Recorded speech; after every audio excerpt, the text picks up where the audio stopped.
Nouvelle institution, très logiquement après le conseil régional, nous allons parler du conseil départemental. Aizou.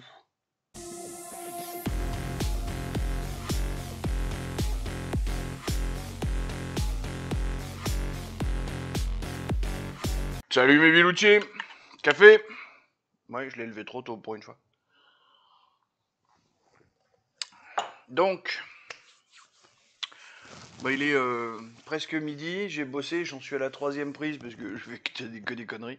Au premier coup, j'ai oublié de mettre le micro, il est resté accroché là, on n'entendait rien, c'est normal. Le prochain coup, on parlera de ce dont je parlais hier sur...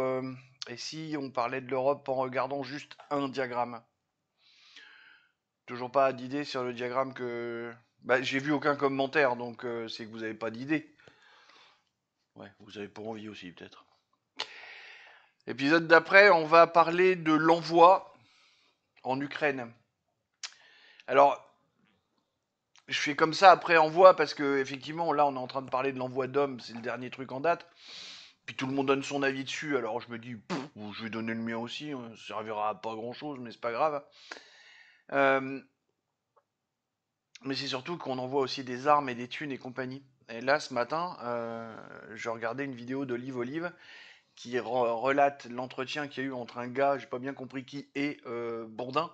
C'était à Bourdin, machin, sur Sud Radio, je crois que j'ai reconnaître l'environnement, mais même pas sûr. Euh, 300 millions de fonctionnement pour le Sénat. Et puis alors là, et les mecs, ils ont des primes de nuit alors qu'ils travaillent pas la nuit. Alors là, on y va. On fait 8 minutes de vidéo là. Il nous dit, prenez 2 minutes de votre vie, 8 minutes de vidéo pour dire tout ça. Alors oui, c'est une honte, encore une fois, mais allez dans, j'ai plus, c'est l'épisode 147, 148, le prix de la démocratie. Et puis surtout, les 300 millions de fonctionnement du Sénat versus les 3 milliards pour ZZ. On en parlera dans l'épisode 154. Là, on va parler du conseil départemental. Ouais, vous allez voir. C'est utile, hein. Enfin, ou presque, ou bref. Il y aura un épisode du jeu dans quelques semaines où je vais vous montrer le comment on pourrait faire beaucoup mieux pour beaucoup moins cher. C'est parti. Aujourd'hui, nous allons donc parler du conseil départemental. Alors, on dit toujours 95 départements en France, mais c'est faux. Et je parle pas des départements d'outre-mer qu'il faut qu'on oublie régulièrement. Ouais. Effectivement, c'est dommage. On devrait penser à les rajouter. Faut pas oublier nos copains ultramarins. Non, non, non. Restons juste en France métropolitaine. Il n'y a pas 95, il y en a 96. Parce que nos copains les Corses, ils jouent avec le 20A et le 20B. Et du coup, ça fait 2 départements qui forment une région. Du coup, on a 96 départements. J'en parle dans ma série sur les départements, sur la chaîne Blanor Culture. Vous devriez aller la voir, c'est sympa. Bon, tout ça change rien au fait qu'il y a des conseils départementaux dans chacun des départements corse, métropolitain et même outre-mer. Et nous accueillons notre félin GPT mâle pour causer de cela. Bonjour mon poteau. Comment vas-tu? Bonjour Ablanor. Je vais très bien, merci, et toujours ravi d'être ici pour discuter des institutions de notre pays.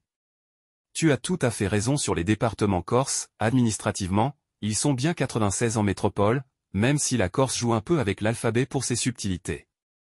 Alors, plongeons dans le sujet des conseils départementaux. Qu'est-ce que tu aimerais aborder en premier? L'historique, leurs compétences ou leur fonctionnement?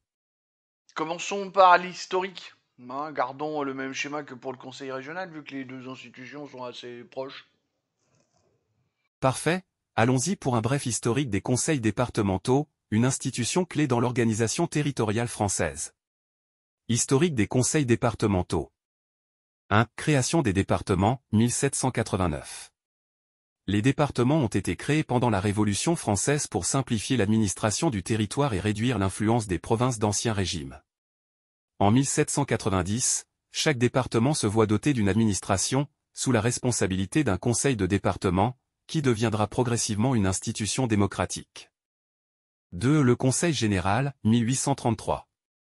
Sous la monarchie de Juillet, la loi de 1833 donne naissance aux conseils généraux, composés d'élus locaux. Ces conseils gèrent les affaires départementales, mais leur pouvoir reste limité face à l'autorité préfectorale. 3. Renforcement des compétences, 1871. La loi du 10 août 1871 marque une étape importante. Les conseils généraux obtiennent plus d'autonomie pour gérer des compétences locales comme les routes, les collèges et l'aide sociale. 4. Décentralisation, 1982. La grande réforme de décentralisation, menée par les lois des Fers, transforme profondément les départements. Les conseils généraux récupèrent de nombreuses compétences, auparavant exercées par l'État. Le président du conseil général devient l'autorité exécutive locale, remplaçant le préfet dans ce rôle. 5. Transformation en conseils départementaux, 2015. Depuis la loi NOTRe, nouvelle organisation territoriale de la République, les conseils généraux sont renommés conseils départementaux, mais leurs missions restent globalement les mêmes. Cette réforme visait à moderniser l'image de l'institution et clarifier ses compétences.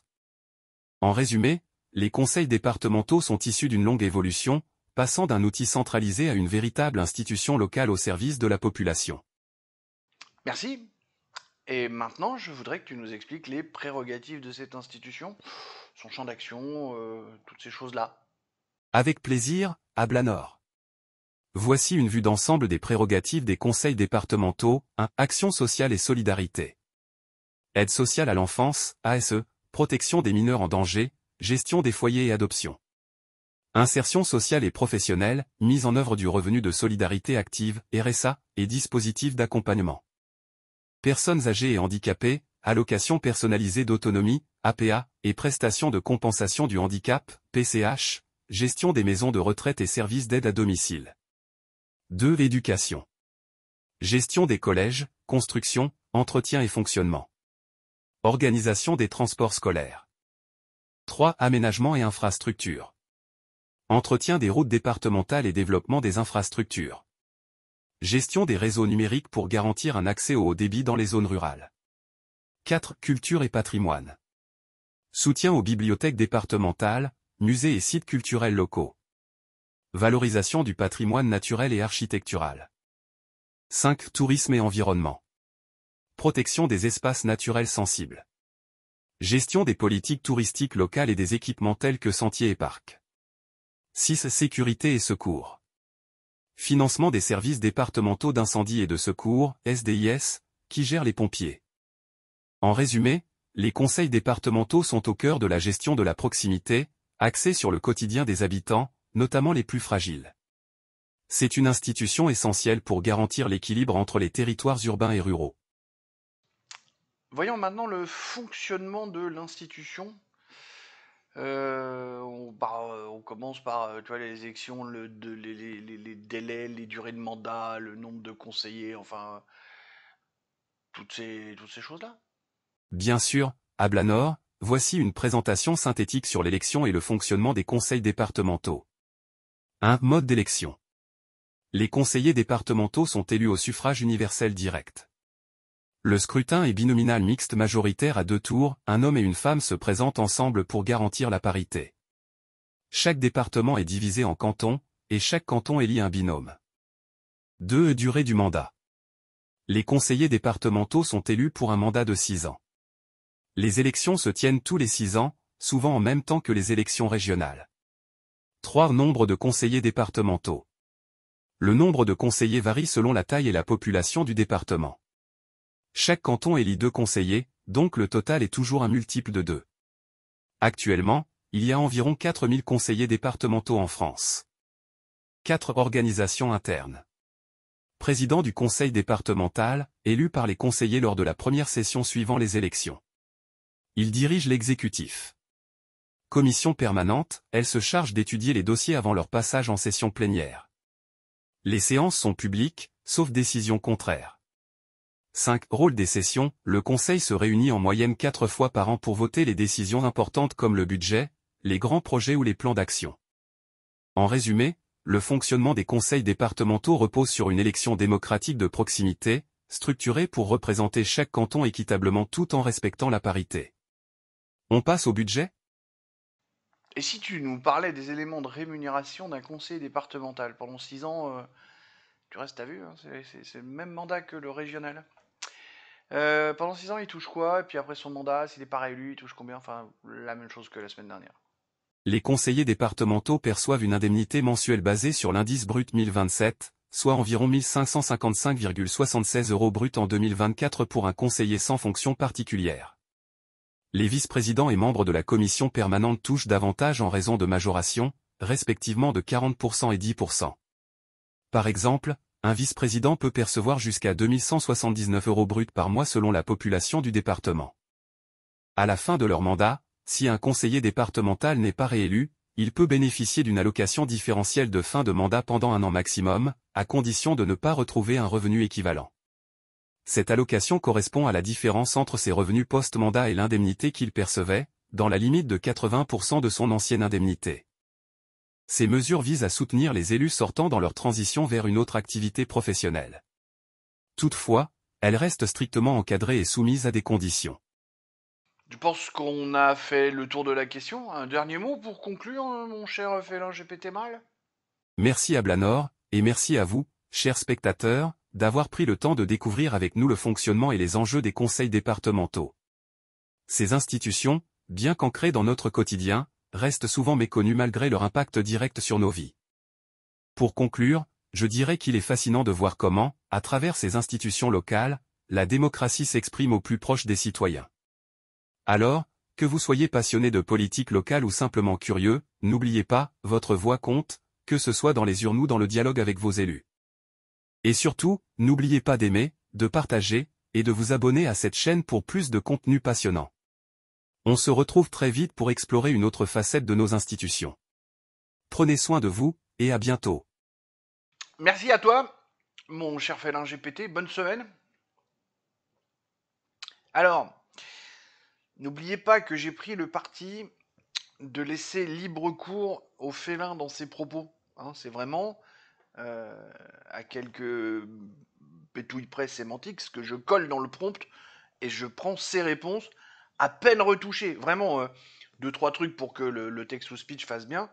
Mais pour l'instant, je n'ai pas censuré ce qu'il raconte. En fait, pourquoi ça? Mais d'abord parce que ça synthétise des recherches, parce que je vais quand même vérifier qu'il n'a pas dit de conneries. Hein, quand même, un minimum. C'est pour ça que c'est un peu long à préparer, parce qu'il faut que je lise tout, puis après que j'aille vérifier chacun des points qu'il donne. Alors, sauf à ce que vous me disiez que effectivement c'est de la merde, mais pour l'instant, il n'a pas dit de conneries. Moi, je voudrais voir jusqu'où la bien-pensance des développeurs du chat GPT va aller. Ah oui, ça vous paraît bizarre? Parce qu'en fait, vous voyez pas ou vous avez vu dans sa dernière... il vous invite à aller voter. Ouais. Puis il vous rappelle l'importance de ce que c'est le vote.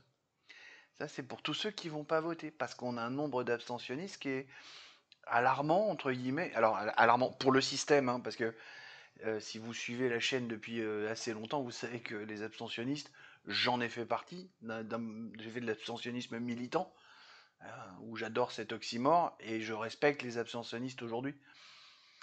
À part ceux qui vraiment le font uniquement parce qu'ils ont barbecue. Donc là, faut peut-être pas déconner. Mais voilà, mon idée, c'est de voir jusqu'où la bien-pensance du félin GPT va aller en touchant ce genre de sujet. Puis je vais commencer à toucher des sujets de plus en plus sensibles. Allez sur ces bonnes paroles des poutous, mais pas Philippe.